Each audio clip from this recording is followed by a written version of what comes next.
Welcome, my friends, to the latest edition of Here's What We Know, the podcast of unexpected conversations. And speaking of unexpected, when they said, hey, would you like to talk to Dan Ashley? I'm like, well, of course I want to talk to Dan Ashley. And they're like, you can talk to him about anything, including his music. And I will tell you this right now. I said, Dan Ashley does music? Dan Ashley does music. Hey, man. How are you, Gary? It's great to see you. I am doing well, my friend. It is so good to see you, to meet you. I can't believe you and I have both been in the Bay Area as long as we have, and we have not crossed paths. I know that's odd because I've known you, from radio for years and years and years, and we haven't ever met. So I'm delighted to finally get to meet you. Well, I mean, listen, we throw the words legend around in this business, in this industry, but to me, listen, the key to success is how long have you worked? Have you kept working? Have you kept your job? Have you kept, I explain this to my sons. They're like, how do you last so long? I said, you make somebody more money than you cost. You know what? I've never heard it expressed that way. That's exactly right. That's great, And Gary. because That's good. you're good at it and you've just been, I mean, listen, as quickly as they moved you up the stand, when did you come here? I Back in the moved, 90s. yeah, back, Gary, it was June 5th, 1995 was the day I started. So I just passed 30 years here. I got here in August of 91. Oh, wow. So you've got 4 years on me. We've been here a long time. I remember when you were the new guy. Yeah, I know. It doesn't seem like, well, in some ways it does. I shouldn't say it. In some ways it does seem like an awfully long time ago because it has been 30 years. But it's all gone by so fast, as our lives do, right? When you stay busy and you work hard. Is it the thing about it is that you sit back and it's not like you realize how much time's gone by, but when you start to remember what you remember. When you really take time to stop and think about different experiences I've had, I've forgotten so many of them. And of course, I could recall them if I really take the time, but it just has moved so quickly. And I've been so fortunate, Gary, to have been able to do what I've done here at ABC7. You know, here's the thing, because you're like me. People will ask me, who have you talked to? And I'm like, after all these years, it's easier to tell you who I haven't. In a way, that's true. Again, I've never really quite thought of it that way, but I have talked to so many different people from so many different walks of life, everyday Americans, famous Americans, and the list of people I haven't talked to in some ways is a shorter list because I've interviewed so many people over the years and had so many great conversations. Well, getting the chance to like deep dive with you on this, and I have no questions. I don't. I always tell everybody I have no questions because I've done my research, but I'm just going to go down whatever rabbit hole you send me down. I love And that. I find it fascinating. Here's one thing you've talked to that I never have. You've talked to presidents. I've never talked to presidents. You've talked to sitting presidents, which is how surreal is that? What You is know, it it, like? it is surreal. I went to the White House to interview President Obama, and I was in the diplomatic reception room, which is where we were set up to interview him. And I have interviewed hundreds and hundreds and hundreds of people, even at that time. This was maybe 9 years ago or so.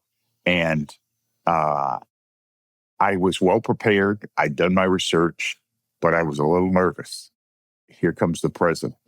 And what was interesting is, Gary, the moment I started talking to him, literally the moment we started talking, any nerves went away and I went into, reporter mode that I've done a million times. It was as if I was watching myself from, above at the top of the ceiling and looking down because it was just a very natural thing to do. It was not a big deal. It was a very interesting experience. I did have to keep reminding myself, this is the president of the United States you're speaking with, the most powerful man in the free world. And he was great. He was very dignified, of course, remarkably on point and articulate, and he was very engaging. But there is definitely a bit of a wall there.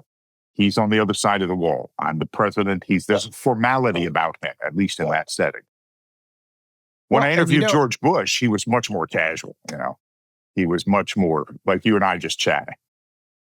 Well, I related it to just thinking about it. It's like if I played golf with Tiger Woods, right? He and I play golf. We both have the same objectives, but I realize, man, this guy's skill set. And with Obama, I mean, and you're talking somebody who made it to the White House. I don't care who it is. Their skill set when it comes to deflecting, moving around a question, not answering it, but trying to make you think they did. That would be for me what would be scary about your job. It's interesting because we were there most of the day at the White House before the interview, and they kind of did the dog and pony show, showed us around. And one of the handlers said, "Now the president doesn't like to be interrupted." And I had 15 minutes with it. And I said, "Well, that's fine. I'll try not to interrupt him too much, but he can't answer, a question with a 6-minute answer. I have limited time." So I'll be respectful, and I interrupted him, some, but in a way that was not in any way rude. But I had a lot of questions I wanted to get to, and I couldn't let him sort of bogart the moment by just talking, which he just does, and he has a lot to say. But it was you were very aware that this was not just an everyday person you're interviewing. Isn't it interesting? I went to Washington, D.C. for the first time just a few months ago with Oh, my wow. son's school. I've never been, and I am a history buff from way back, but and I'm a presidential history buff. I I was shocked by how small the White House is, and I bring it up only because of this. I'm originally from Alabama. If I had gone to the White House 20, 30, 40 years ago, I would have said, this is the largest house I have ever seen in my life. But because I live in the Bay Area, I've been to bigger. And fancier. It's just true. We forget on this coast and in Northern California. That's a great point. I have been to DC dozens of times. I went as a kid. I grew up in North Carolina, so we have the South in common, Gary. And I've been there a number of times. So I'm so glad you got to see it. Every time I go, I feel a sense of pride. You probably did as well. It's such an impressive city, and it was literally laid out and designed to be impressive to foreign visitors. And it is. I think it's a wonderful city. You know, the best part about we're standing in line to go into the White House, and we're standing, because they let in a couple of hundred people at a time. And we're standing in line, and we're standing with one of my friends and his wife, who literally met each other because they were working for senators at the White House. And so they know it inside out. But the two families in front of us and the two families behind us were all from different countries. Oh, really? They were Wow. U.S. citizens. Wow. And they wanted to come see the symbol of American power. And they were very respectful and they were very awed, right?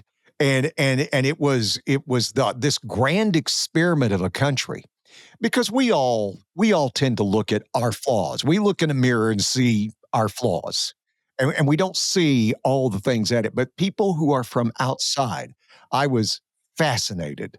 And they were from country. One couple was from Iceland. Oh, Another was from Spain. Another was from Germany, and it was fascinating getting their takes on it.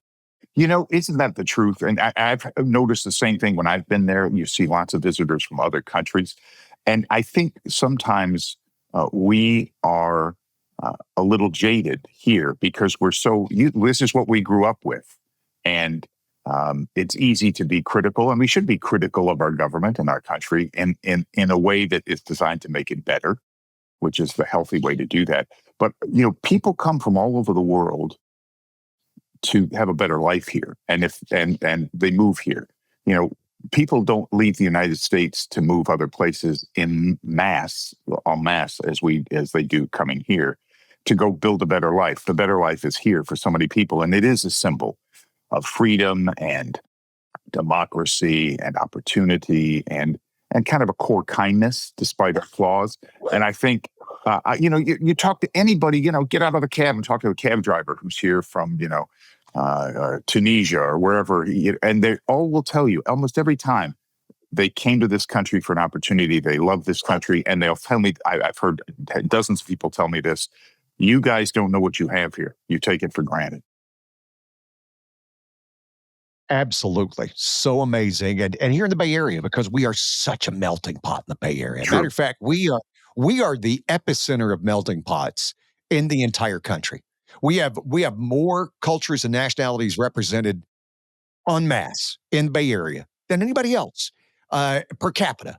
And it is fascinating to hear the folks who came from outside. You talk to them, and they are, I use the term vigilant about their Word. passion for it's like, it's in my country.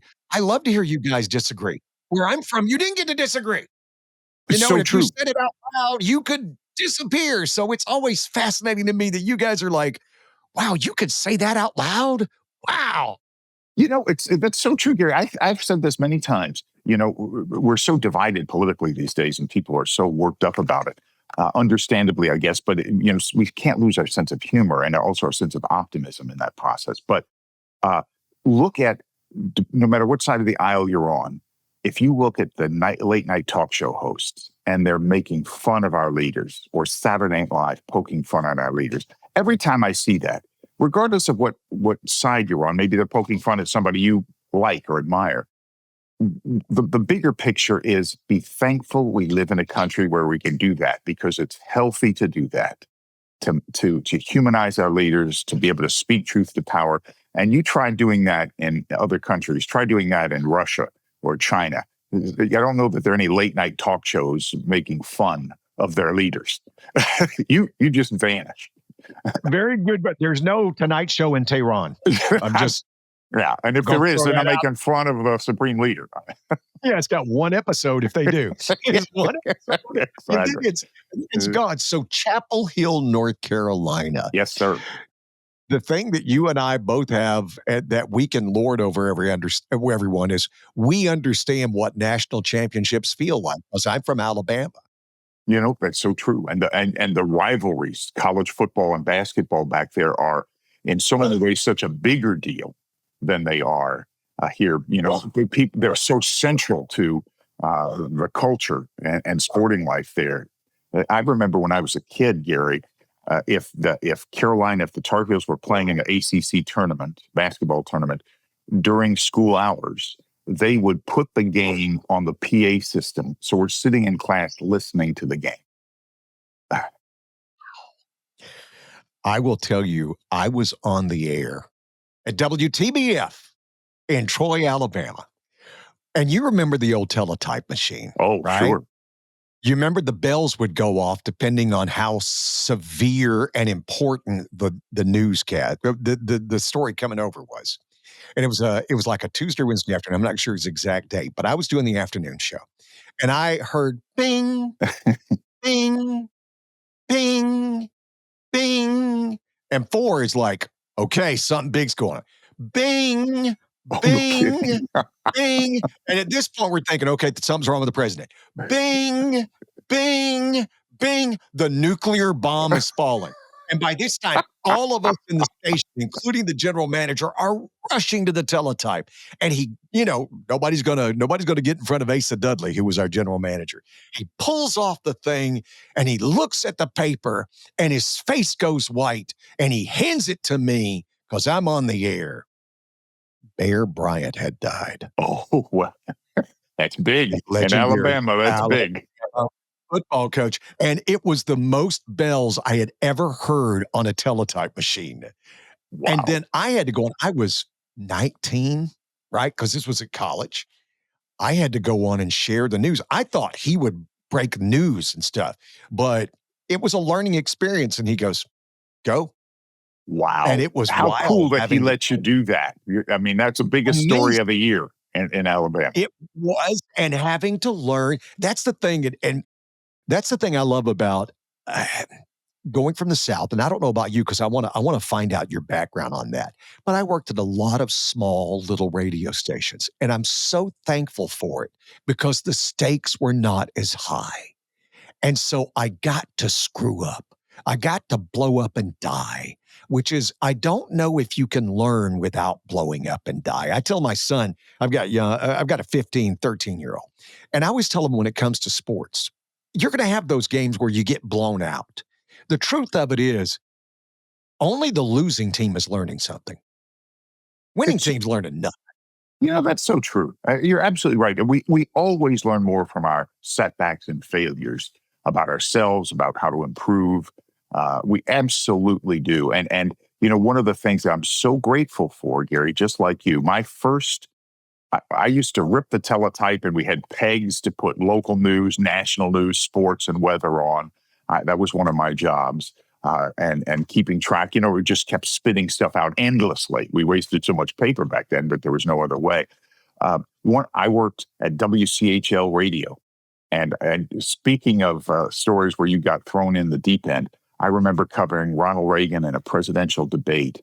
And they left me all alone at the station. Chapel Hill, CHL Radio at Chapel Hill was where Jim Lampley got his start. Wow, And the so legendary champion from ABC. Yep, great broadcaster, legendary broadcaster. And I had no idea what I was doing. I could barely work the equipment. I never covered a debate like that. And you just figured it out. And there's nobody there. They just turned it over to me to cover this national presidential debate. And it was my first experience covering something pretty significant like that with no help whatsoever. There was nobody else in the building, I don't think. And it was a great learning experience. I did student television. I worked in Raleigh, Durham, North Carolina. My first job was a videotape editor. I worked on the assignment desk. I worked all the jobs, producer, writer. Then I moved to Charleston, South Carolina, which is a lovely community, as you may know, beautiful. And I was there for 9 years, and I did all the jobs there. I shot news. I was the reporter, investigative reporter, weekend anchor, then 11 o'clock anchor and investigative reporter, then the main guy, 6 and 11. And I did every single job. And you're right, the stakes aren't as high. They seemed high in our little world, and we were learning, so it was there was a lot of pressure. But you're right, the stakes were not the same as when you're at a major market. And it was a chance to learn and grow. And I'm so thankful for it because I got a chance to do every possible job in every possible situation. And I could tell you ridiculous stories of barely getting on the air. And all of that gave me a sense of competence and calm when I do my job now, a good background. I love those stories, right? Because we all have it. I remember I was on the air one day and I'm having to do the news, and I'm reading about not a funny story. It was the race riots back in Miami. And this was back in the 80s, and they Yep. were very violent and they were very horrific, and it was horrible. And one of the guys who was also on the air with me always tried to make me laugh. So he comes into the studio and he starts acting out the news stories that I am reporting on, You mean right? pantomiming them, kind of? Yes, pantomiming, and I realize what's going on. And you're doing the race riots, and he's acting like he's getting beaten. Now, here's what you need to know. Alabama is not the capital of good teeth. Why is this important? Well, because he was 17, 18 years old, and because of advanced gum disease, he had false teeth. At 17 or 18 years old? He was a teenager with false teeth. Oh, my goodness. But he's acting like he's, and he turned into a punch and didn't miss it. And he popped himself. I mean, popped himself. His teeth flew out of his mouth and landed on my copy. Oh, come on. Oh, my God. It's a great story. Maybe that's how he lost his teeth in the first place. I turned the microphone off, and there was just silence for a good 4 minutes because we literally were both on the floor because I looked up when the teeth landed on the copy. I looked up. His eyes are huge. His gaping mouth that had no teeth in it was going, ah. And it was over. It was over. Oh, man. And so I learned my limits because I was really good about not breaking up. But the good Lord put his hand on me and said, yeah, you think you're good? Yeah. Try this. Try teeth on your copy. Oh, that's fantastic. But those stories, especially when we were younger, Yeah. those stories kept us sharp, I think, made it fun. Broadcasting was so much fun in those early days in a different way, an innocent kind of way. And I loved those moments. We used to play a game in Charleston where we would pick a word uh, for the day and try to work it in to conversation. Some absurd word like supercalifragilisticexpialidocious. Somehow, just get it on TV, just to amuse ourselves. And I think that kind of stuff makes it fun and keeps you sharp. And that's the newsroom energy that I love and have always loved. The banter and the sense of kind of esprit de corps that we have all in there together trying to do the same job, especially when we're young, learning and trying to grow. Did you always have the passion for TV? Because I didn't. I never even thought radio was a career because where I'm from a small town in Alabama, and everybody I knew hated their job. And so subconsciously, I didn't think you could do anything fun for a living. Interesting. But I got a job when I was 13 and I loved it. I used to wake up early in the morning at an AM radio and I'd tune in WLS in Chicago so I could listen to Larry Lujak, Super Chalk. And he was the first guy I had ever listened to in my life that didn't do the happy patter. He Oh, didn't do the, interesting. hey, it's a great day. I remember, and I've said this before, Larry Lujak was the first guy I ever heard go, WLS, Larry Lujak. It's 5:15. I'm so tired I can't feel my legs. He went the other way. I love it. It blew my mind, right? And I always had this passion for radio. I loved it. I loved the entire theater of it. Were you what was TV always the passion? It's interesting. That's a great question. I think it started more so than radio, even though I first went on the air. Well, that's not true. I first went on the air doing college TV at UNC, Chapel Hill. So that was my first TV experience. Radio was my first paid job, working for CHL for a brief bit of time before I focused on television. Television was always what I was gravitating toward because I wanted to be a TV reporter. I never thought about being an anchor. That was my ambition. I thought about being a reporter. And but what's so interesting is after I got into TV, I started doing radio in Charleston. I had it's news breaks that I would do for them. And then when I came here for years, up until just recently, until KGO finally, kind of the old KGO went away, unfortunately, I would fill in for Gene Burns, Ron Owens, Mark Thompson. I filled in for a lot of people on KGO radio. And I actually came to appreciate and enjoy radio more than I ever had because there's a magic in transporting people to the scene of a news story or as you so incredibly do, tell great fun stories and take people there. When it's just the power of your voice and your imagination, there's something really liberating and cool about that and challenging about that, where it's not picture driven like television is. So I actually have come to love doing radio. It's a totally different environment in many respects. But TV was what I gravitated toward. And I'll tell you, when I first, I love to write and produce the news. And I produced all the newscasts I anchored for years. And then I dreaded going on the air because I was nervous. And then you're going to make mistakes. And then you make a mistake and you get more nervous, which makes more mistakes. And for the first year or two, it was not painful to go on the air, but it was nerve-wracking to go on the air until I got comfortable with it.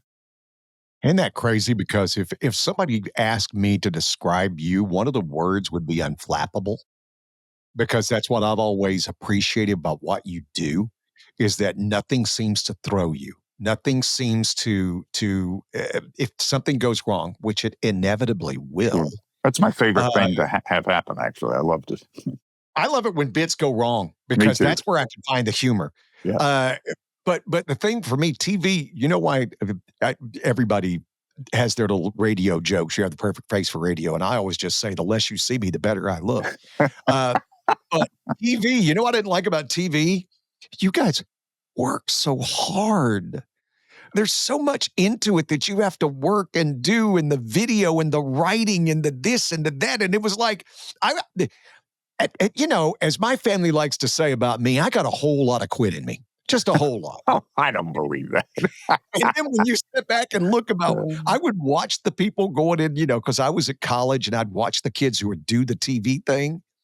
And I'm like, oh my gosh, you just can't sit down and bleh like I can. You have to like create this entire, all the little stuff, all those different camera angles, all those.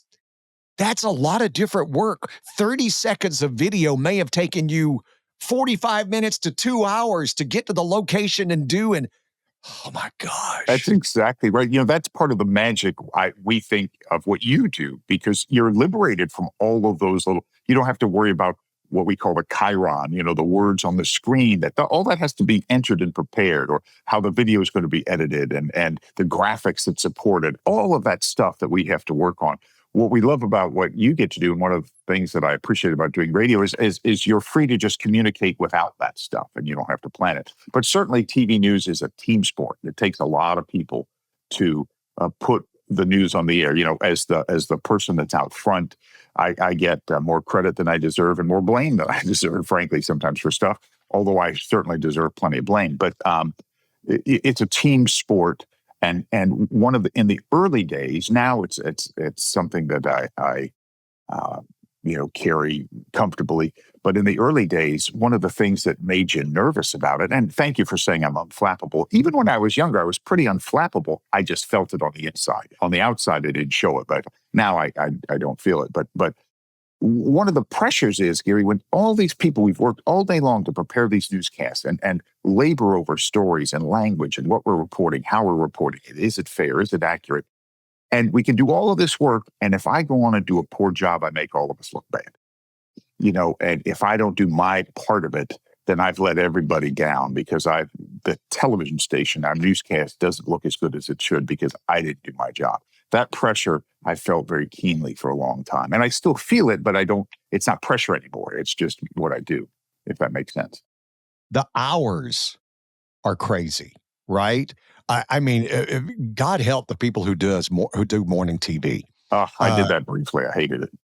And listen, my show would start at 5 a.m. And I have a buddy of mine who's a surgeon.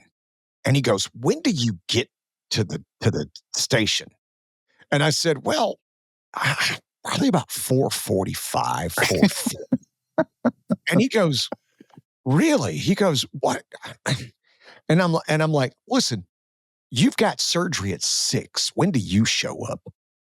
And he goes, 5:30, 5:45. Oh, I'm like, why? He goes, because until I cut, I don't know what I'm going to find.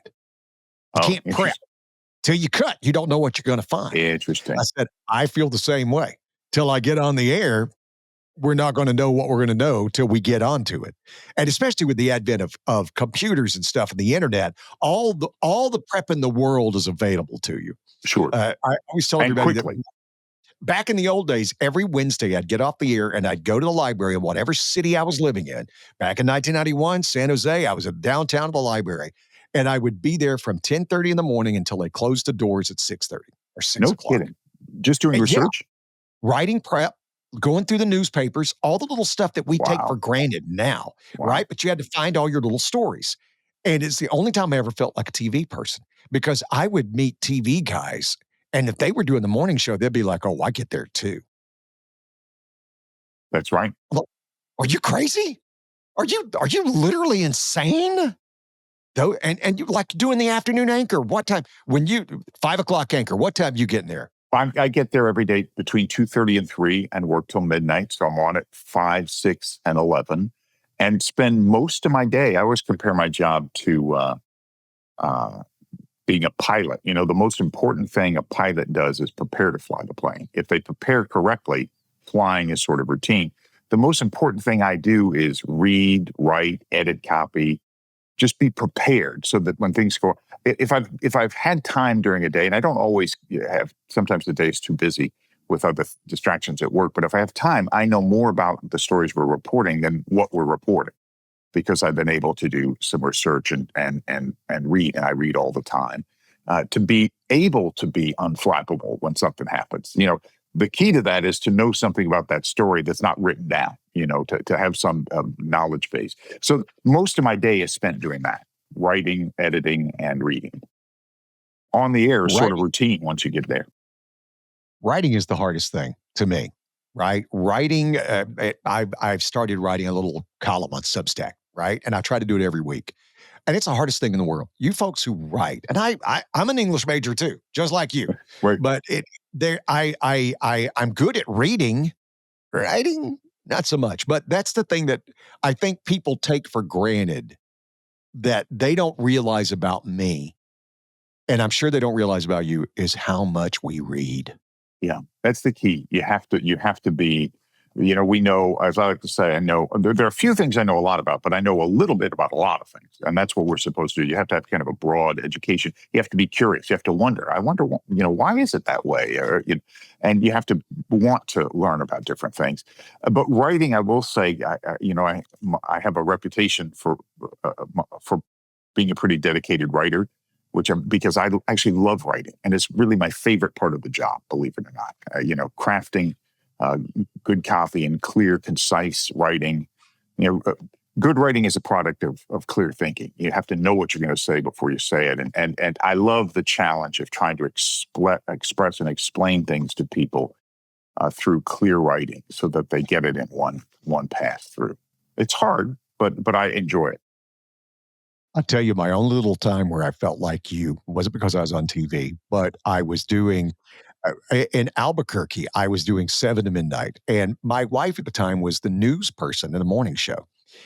We were a station on a budget. We had no network, we had no news feed, we had nothing. So I would tape the 10 o'clock news and I would get home at midnight, 12:30, 1 o'clock, and I would write the stories, the first 5 stories, but I would change them up. So it wasn't a verbatim. Right. So I'd listen to the story, I'd think about it, and then I'd write it out. And I'd have those ready for her to go when she got up to go to work in the morning. Ah, great. And I found out how hard that is. Even accumulating the knowledge was one thing. The reporter had to go out and accumulate the knowledge was one thing. But just trying to write something that made sense, and honestly, each story should take 30 seconds to a minute max. And trying to figure out how to make it make sense and be deliverable, because you can write in certain ways that just are hard to say. Yeah, true. And it gave me such a profound respect for what you guys do and do it every day. Oh, well, thanks, Gary. I love the challenge of taking a complex subject and boiling it down to low gravy and making it something that people can grasp and understand. And you can take the most complicated subject in the world, and if you're uh, skilled enough and determined enough, tell that in 30 or seconds or 60 seconds or 90 seconds in a way people understand. Is it an in-depth a look at something? No, of course not. You can't do that. But you can understand the gist, the important points, the salient points that people have to know to be well informed. And I always encourage people, then go search online, go look for other sources to educate yourself further. But I love that challenge of taking something complex and making it digestible. And the other thing, you made a great point about the people when go out and gather stories. I used to do that all the time. I still do it some, but that used to be my daily job. When you show up at an event, not a fire, that's kind of obvious, but show up at something you're going to cover, and there's nothing there, and you have to figure out, how am I going to turn this into a story? Because anybody can regurgitate facts. How do I take those facts that you have to know and weave them into a story? Like Don Hewitt, the legendary producer of 60 Minutes, used to say, tell me a story, because that's how you connect with a news event. Beginning and middle and an end, and how someone is affected by that news story. And that's a challenge. You show up, you get out of the news truck, and okay, I'm standing on the street corner, and in 4 hours, I've got to tell a story about what's going on out here. How do I do that? And I remember when I first started coming out of college, we had a lot of training and some experience, but the deadlines were different. And then you get to work. And I remember the first time I had an assignment for the 6 o'clock news. I was going to go and cover this story, and it's 11 in the morning. And I thought to myself, it can't be done. How am I going to possibly get this done by 6 o'clock? I mean, I'm starting from scratch. There's no time.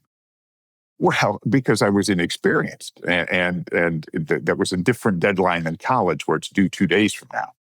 And over time, you learn how to do it. And now, boy, if it's 5:50 and you tell me I got to have it on by 6, I promise you it'll be on at 6.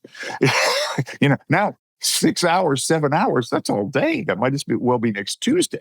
I 100% believe you on that. And one thing that we always envied, right, from the radio side, is the power of a camera. And I'll tell you this, I have stars in the country music industry, right? Because that's where I've been for the last long time, who will be a jerk to me. But all of a sudden you bring a camera out and they're the nicest person in the world.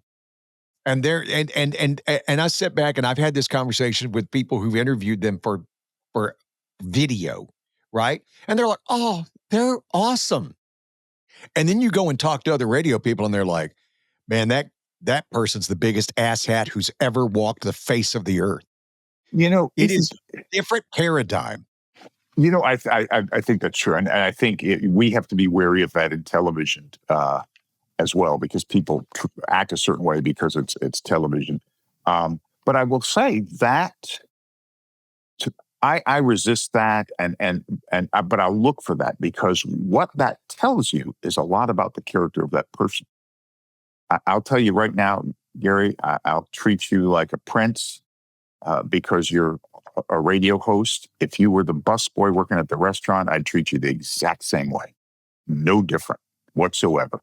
And I think that will tell you a lot about a person. So I've seen it happen. And to me, that really informs you about the kind of person you're dealing with. I've called people on this before, because people sort of act differently sometimes when they see it because you're on TV, and it's just a job that people happen to see. I don't get caught up in that.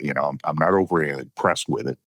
I'm grateful for the opportunities I've had, but I have seen people be rude to other people and then nice if they spot me. Okay.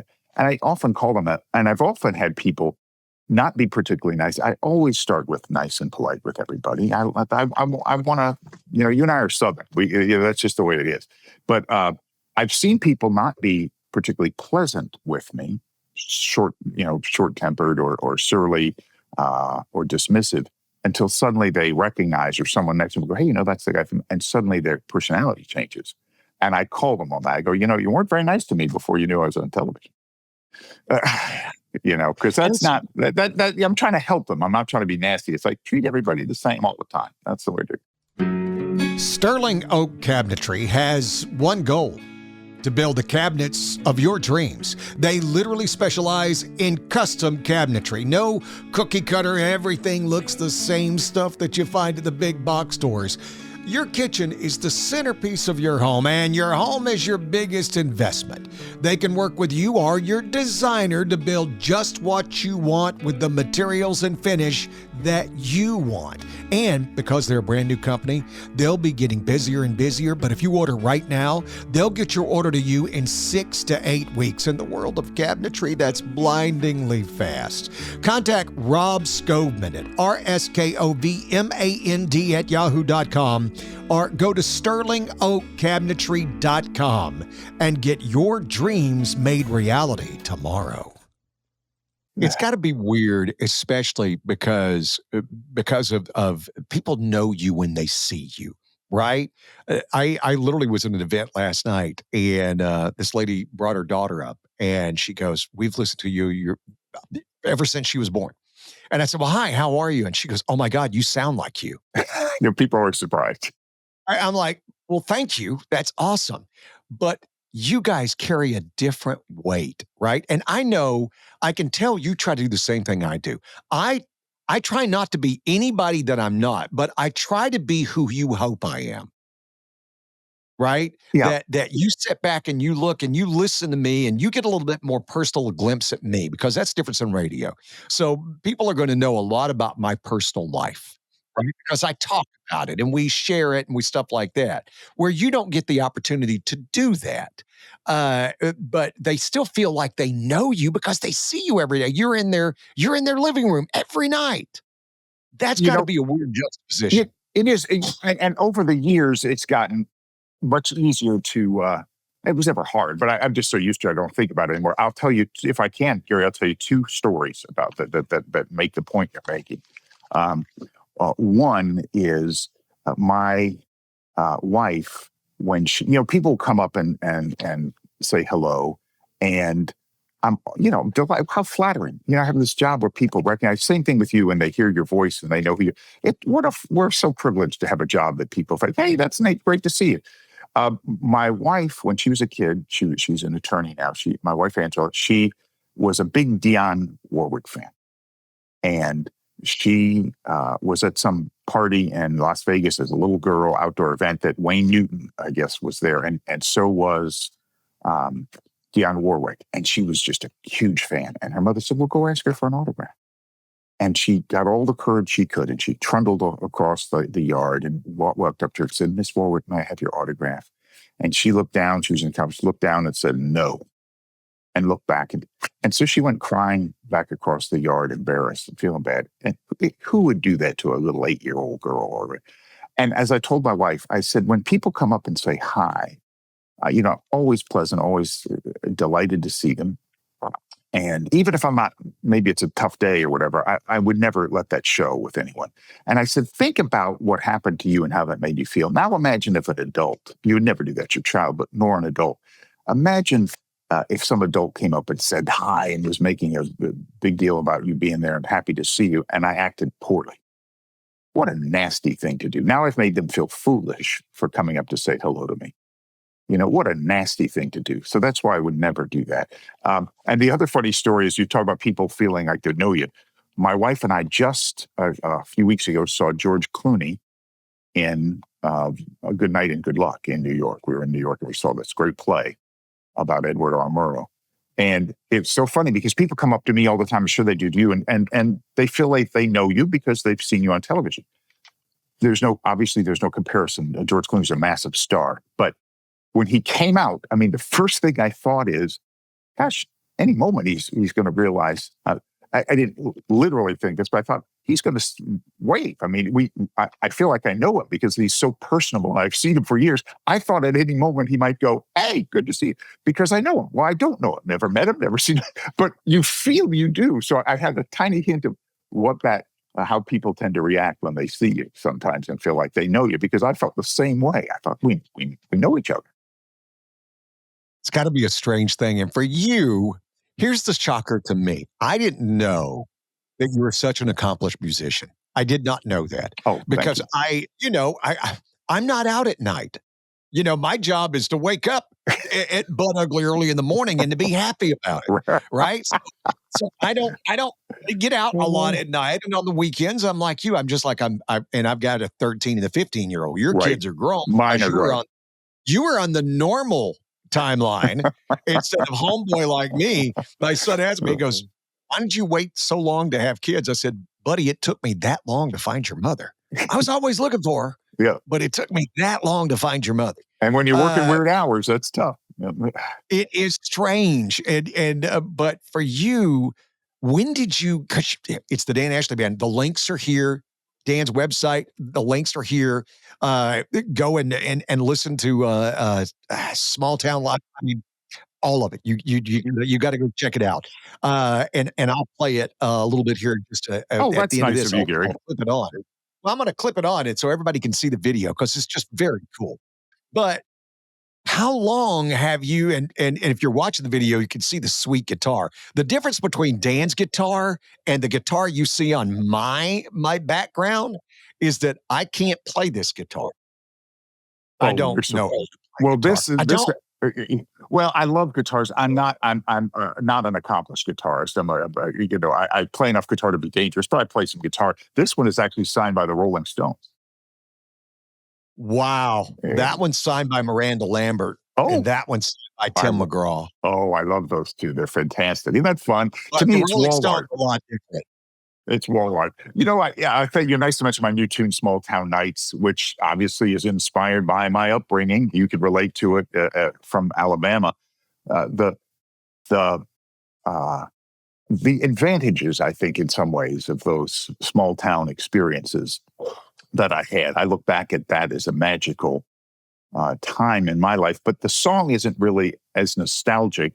To me, it's also aspirational. In a time when we are so divided, there's so much angst. We have all this digital media coming at us all the time, and social media, and so many distractions. I think I look back at my childhood and think, gosh, those days playing kick the can out in the street were so much fun. Playing hide and seek, and just spending time outdoors.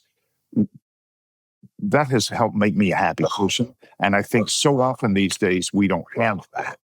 And I think so it's sort of aspirational. Like, remember those simple pleasures in life and that we have today. Enjoy those. Try to get away from all of the intense distractions that we all experience all the time, so that you can be alone in your thoughts or spend time with a friend in conversation and enjoy the simple pleasures of life. That's what that song is really about. Well, and there's, when you talk about the disagreements, I always remind that's because it wasn't me, but one of the friends of mine who's in politics. He goes, I can sit down with a person who is diametrically opposed from me. And if we just take 5 minutes to dig, we'll find out that we probably agree on 80 to 90% of issues. I 80 to completely 90%. agree. Completely And agree. 10% where we disagree on. And the truth of it is that disagreement that's not only normal, it's necessary, because that's how progress is made. And I I agree. always try to remember that. And small towns, because I'm from a Chapel Hill would be a huge town compared to It's a where I'm from. metropolis. Let me tell you, I had 38 Oh, people in my graduating class. 38. no. Wow, And wow, I tell small. So I had to go home for a funeral a couple of years ago, and I have been out here since 1991, right? And before then, so I've been gone a long time from my home, Me too. And I get in, I do a red eye, I grab a rental car, I drive into downtown Florella, which is the little small town I'm from. Plural. And I pull in and I stop and I get out and I'm just looking around to see how much things has changed. When a truck slows down, a guy rolls his window down and goes, "Hey, Gary," and drives off. No way. True Really? story. No I'm like, kidding. that is small town.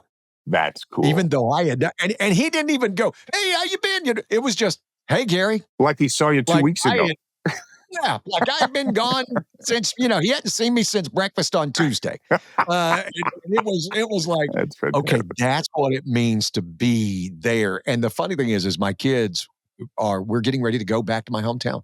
My kids said, "Hey, after the last couple of vacations, we went to Italy, we went to Portugal, we went to London." My kids said, "Hey, can we just go to where you're from?" They wanted to do And that. Interesting. Yeah, you I'm bet. like, "You bet. We're gonna go where I'm from. It's gonna." And my son said, "Is it gonna be hot?" I said, "We're gonna redefine what you think hot Oh, is." yeah, yeah, yeah. No. That's hot on a different scale. It's gonna be humid too. You don't know much about human, son, but but you know what? I And think I'm excited to share that with them. And boy, if they spend any time there, like my kids went back to where I was from, and we played frisbee golf out on the street like we used to. Kids don't do that kind of stuff anymore. If I think it's great for them to kind of tap into from whence you came, and just they'll have a different appreciation of you probably, and of life at a different pace. It's probably a good thing. Well, and they don't realize they're from a large family because on my wife's side, her parents are still alive, and it's just, her brother and his 2 kids and my wife and her 2 kids, and that's what they think is their family. Right, And I'm right. like, "Dude, you have a road named after you. You have a section of the cemetery." I mean, that's when you're big, is when they have the Thomas section of the Oh, for cemetery. sure. That's great. I'm excited. When are you doing this trip? Soon? "Oh, we're leaving next week." Oh, that's going to be great. I think that's so wonderful, Gary. I know you'll be proud to show them, and I think they'll be really proud to. They'll just learn a little bit more about you. Their dad. It's interesting because unlike you were the oldest, and I'm an oops baby. As my sisters Oh, like to say, that they weren't even talking to each other when they got pregnant with me, but I was a Thanksgiving meal that got out of hand. Uh, and so it was a different thing. My oldest sister's 18 years older than me. oh, I've never wow. not known her husband. She got married when she was 18. I've Oh, never no not kidding. known her Now, are husband. you close with her, or was Oh, it the yeah, I'm distance? close Oh, with all of interesting. them. Okay, that's Yeah, great. it's like it was growing up with 3 mothers. I mean, 4 mothers, right? Because they're all so much older than me. I have 3 Right. sisters and then my brother, who's since passed, and then there was me. And so it was growing up with 4 moms, But that's nice that you're which all was so awesome. close. That's wonderful. My siblings, we're all 2 years apart. I'm the oldest. There's four of us total kids, and we're all exceptionally close. We talk every day, almost every single day we talk. And I'm so grateful for that. But that's nice that you're close with your sisters, given the age difference. That's awesome. Well, yeah, and that's one of the reasons I'm trying to get home because we're at the age now where we can't guarantee next year. Yeah. You know what I No, I mean? know. And That's that true. and that includes me. Yeah. So it's like, That's so "Hey, true. let's not play the long game. Let's cash in some of those chips Well, right now." a few years ago, when my mother died, she's the last person living in Chapel Hill in my immediate family.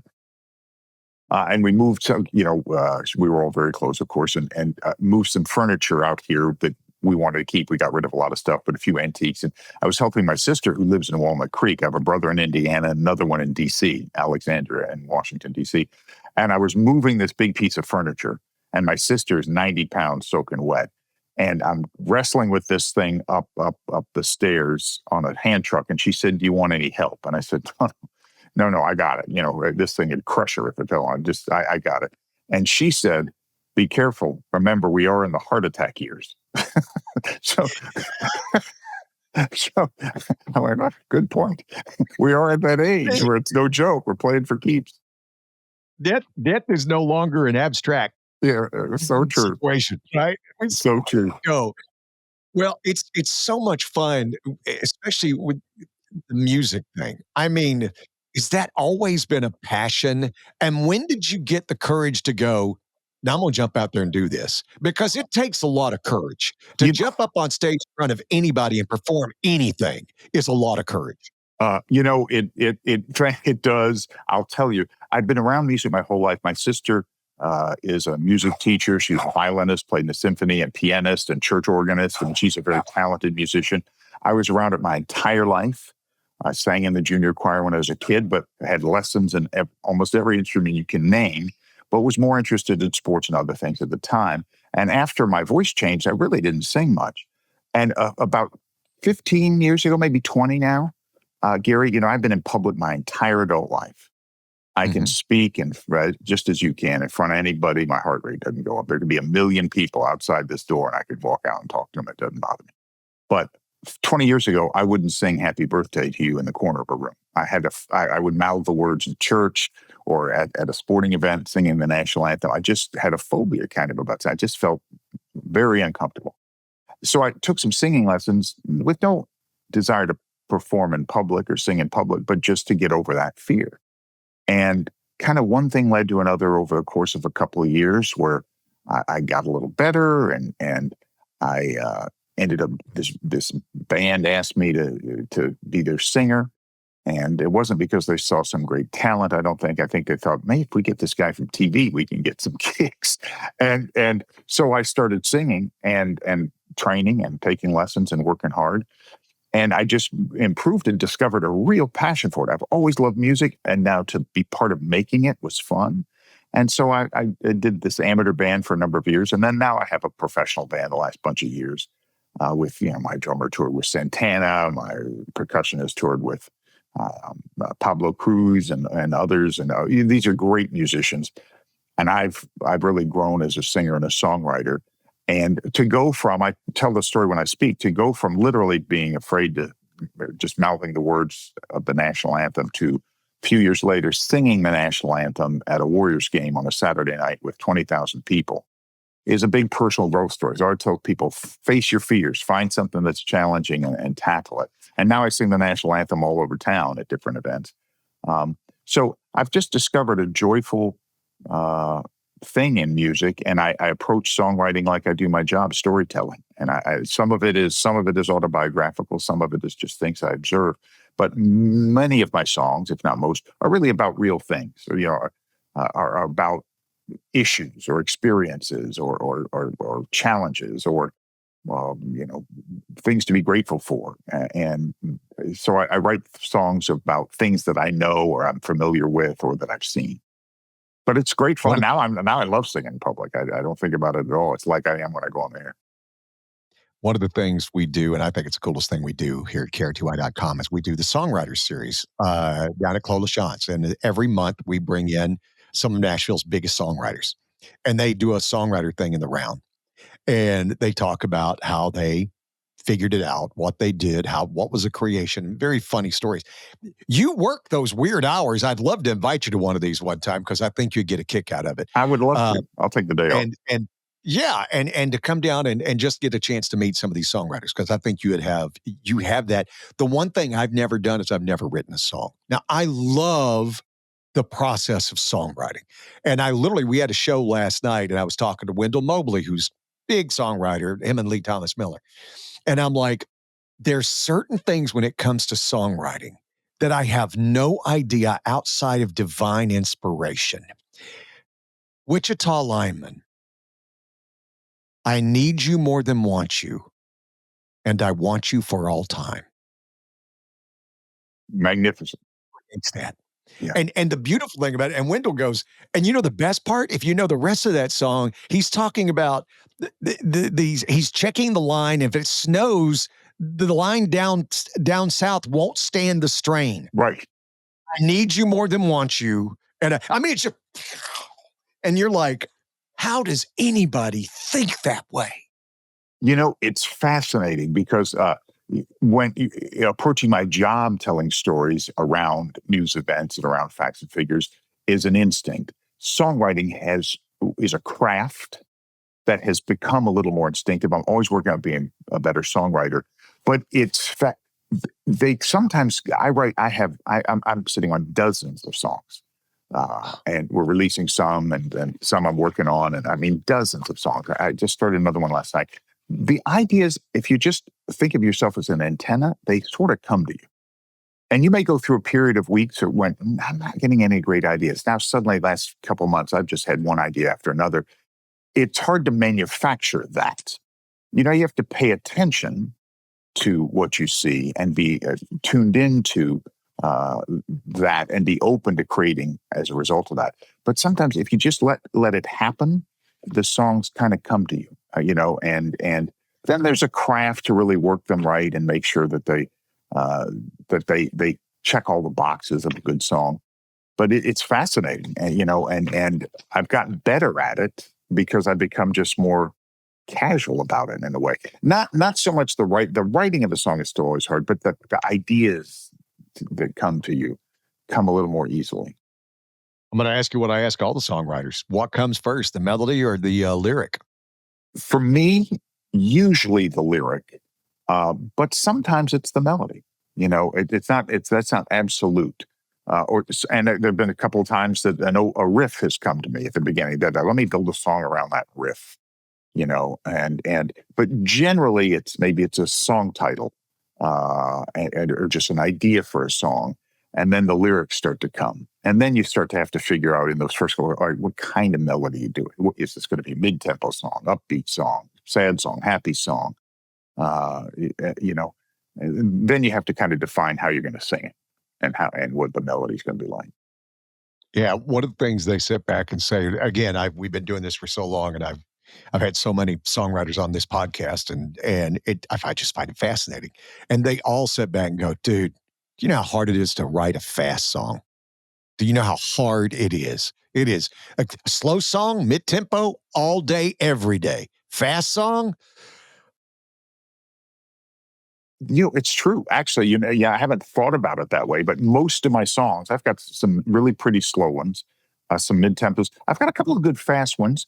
They're not fat, they're good songs, but I think mid-tempo songs are the most natural, and you hear those so often. I've got some upbeat songs one's called Feel the Heat, another one called Da Na Na Na Na. And that's a fun song. In fact, Billy, my drummer, the True Santana, when he first started, that's a hit. But Da Na Na Na Na was just a goofy. My writing partner, Bill Bentley, and I were sitting around working on this song, and I had some lyrics, and I said, I just want the chorus to be like da na na na na, da na na na na, and and uh, and he said, well, that's the lyric. Just make that the song, because it's a song about going to a concert and that the excitement of waiting for the band to start playing and all that. The sun's going down, the night's getting hot. I can feel it in the crowd, and and so da na na na na became what was just me filling, a melody became a word of the word and the title of the song. It is something when somebody needs to point it out to you. I was at a convention one time where Paul McCartney was speaking, Oh right? wow! And he was talking about the genius of John Lennon, and he was writing "Drive My Car." And he goes, baby, you can drive my car, baby, and he goes, and I was just stuck. And I'm like, he goes, and I just can't figure out how to make this. How do you tie it into a car? And he goes, John Lennon looks at me and goes, beep, beep, and beep, beep. Yeah. And walks out. Oh my gosh! No kidding. That's how that came. You're right. And he sits Genius. back and looks and he goes, who the hell are you? Yeah. What a How did you freak! just do that? You What a just freak took of nature! everything I tried to do and summed it up in 2 seconds. Wow. See, that's genius right there. I mean, very few people would come up with that. Well, and that's the thing though, but your buddy recognized that's it. He You had just already done it. yeah. He said, You just da na na na na, make that the lyric. And Okay, I listen, I try to keep these things to an hour because I always tell people I'm not Rogan. I don't do 3 and 4 hours, but I would so love to get you back because there's so many rabbit holes I could have gone down with you that I just got distracted. And to have this ability to talk to somebody who knows both sides of it. Listen, we just scratched the surface on the music thing, but just talking about all the other things and the things that you and I have seen in our time in the Bay Area, my goodness, we could trade stories on that for weeks. I was just going to say, we could trade war stories all day. Gary, this is my favorite kind of conversation because this is what it was, a conversation, and it just went where it went. That, to me, is the hallmark of a great quote unquote interview. We just are rapping, we're just chatting. And I would be delighted to come back anytime you'll have me and talk. We can talk about any subject you want. You and I, obviously, we just shoot the breeze all day. And I hope people enjoy that because you have had a fascinating career and you're a lot of fun to be with and talk with. And we can talk about anything. And you're right. We did scratch the surface, but let's do it again. I'd love to. I'm in. Yeah. Hey, listen, check out everything. All the links are underneath this episode. Check them out. Dan Ashley, you're the best. And I've looked forward to this ever since we scheduled. I've looked forward to it. I'm so glad it happened. Well, me too. I've heard you for years. It's kind of odd that we've been in town for decades and we've never actually met. So I'm so glad to meet like this. We'll need to meet in person. Let's do that very soon. And what an honor to be with you. You're kind to have me on, Gary. It means the world.